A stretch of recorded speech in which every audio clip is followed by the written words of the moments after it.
Assalamualaikum warahmatullahi wabarakatuh. Perkenalkan, nama saya Denny Gunawan dengan NPM 2321030050.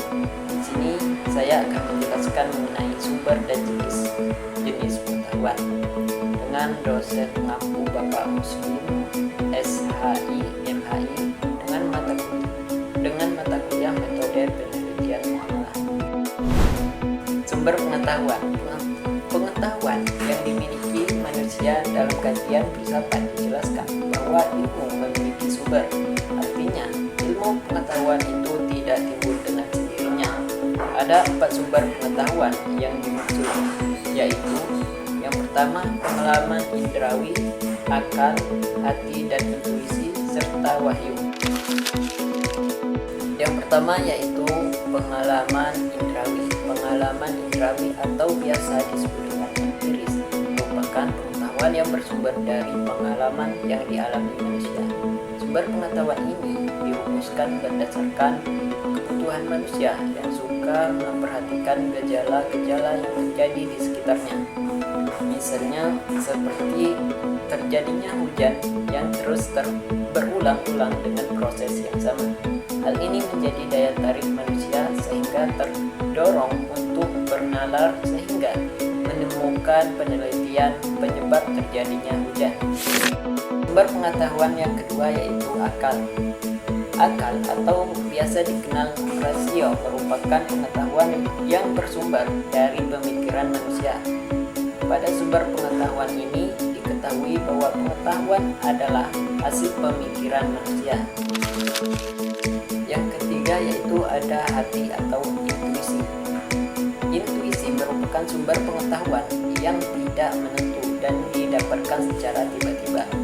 Dalam kondisi tertentu, terkadang semakin kita berusaha untuk memecahkan masalah, semakin sulit menemukan solusinya. Tapi dalam kondisi ketika tidak sedang berpikir untuk menyelesaikan masalah dan melakukan aktivitas, solusi itu muncul tiba-tiba dalam benak kita tanpa sedikit pun berusaha mencarinya. Hal demikianlah bisa dikatakan sebagai intuisi.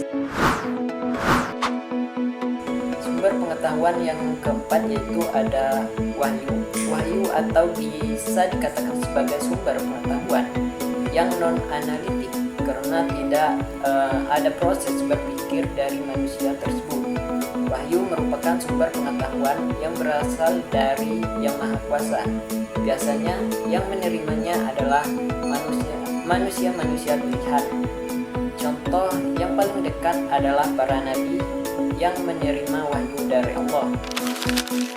Selanjutnya yaitu jenis-jenis pengetahuan. Adapun jenis-jenis pengetahuan ditinjau dari sudut bagaimana pengetahuan itu diperoleh.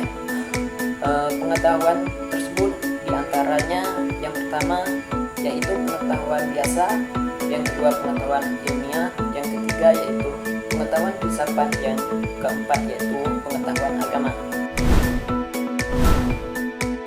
Jenis pengetahuan yang pertama yaitu pengetahuan biasa. Pengetahuan biasa adalah pengetahuan yang digunakan terutama untuk kehidupan sehari-hari tanpa mengetahui sebab-sebab yang sedalam-dalamnya dan seluas-luasnya.